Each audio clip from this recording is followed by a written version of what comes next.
ফুচকা, চটপটি, শরবত বা যে কোনো খাবারে আমরা বিট নুন বরাবরই ব্যবহার করে থাকি। আর সেই বিট নুন বাজার থেকে কিনে আনি, যদি খুব সহজে বাড়িতেই বানানো যায় তাহলে আর বাজার থেকে কেনা বিট নুন খেতে হবে না। খুব সহজে বাড়িতেই তোমরা কি করে বানাবে আজকে ভিডিওতে সেটাই শেয়ার করেছি। আসসালামু আলাইকুম, কেমন আছো তোমরা সবাই? নতুন একটি রেসিপিতে তোমাদের সবাইকে স্বাগত জানাই। ভিডিও শুরু করার আগে একটাই রিকোয়েস্ট, চ্যানেলটাকে যদি সাবস্ক্রাইব না করে থাকো তাহলে সাবস্ক্রাইব করে দিও, আর ফেসবুক থেকে দেখলে পেজটাকে ফলো করতে ভুলো না। বিট নুন বানানোর জন্য আমি এখানে একটা প্যান নিয়েছি, প্যানের মধ্যে দিয়ে দিলাম হচ্ছে 1 বাটি নুন। নুনটাকে খুব ভালো করে আমি 1 থেকে 2 মিনিট ভেজে নেব, যতক্ষণ না একটা ঝরঝরে ব্যাপার এসছে। আর এই বিট নুন বানানো খুবই সহজ, কারণ যে কোনো খাবারে আমরা বিট নুন বরাবরই ব্যবহার করে থাকি, তাই আর বাজার থেকে কিনে খেতে হবে না, খুব সহজে বাড়িতেই আমরা বানিয়ে ফেলতে পারবো। 2 মিনিটের মতো আমি খুব ভালো করে নুনটাকে ভেজে নিয়েছি। আর গ্যাসের ফ্লেমটাকে একদমই হাই করা যাবে না, লো করে রাখতে হবে।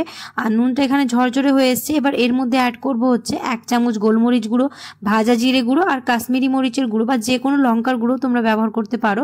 দিয়ে খুব ভালো করে মিশিয়ে নিয়ে 2 থেকে 3 মিনিট এরকম করে ভেজে নেব, যতক্ষণ না একটা খুব সুন্দর স্মেল বেরিয়ে আসে আর একটুখানি ভাজা ভাজা হয়ে যায়, আর সমস্ত কিছু খুব ভালো করে যাতে মিশানো হয়ে যায়।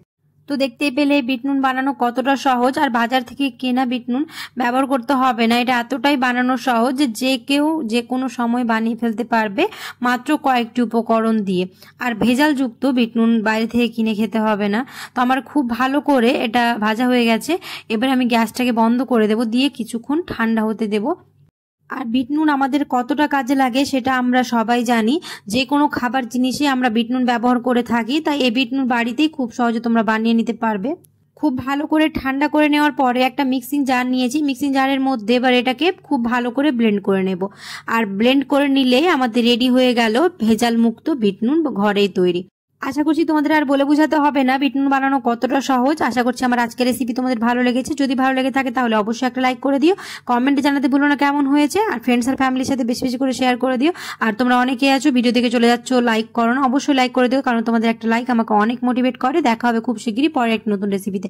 সবাই খুব ভালো থাকবে। আল্লাহ।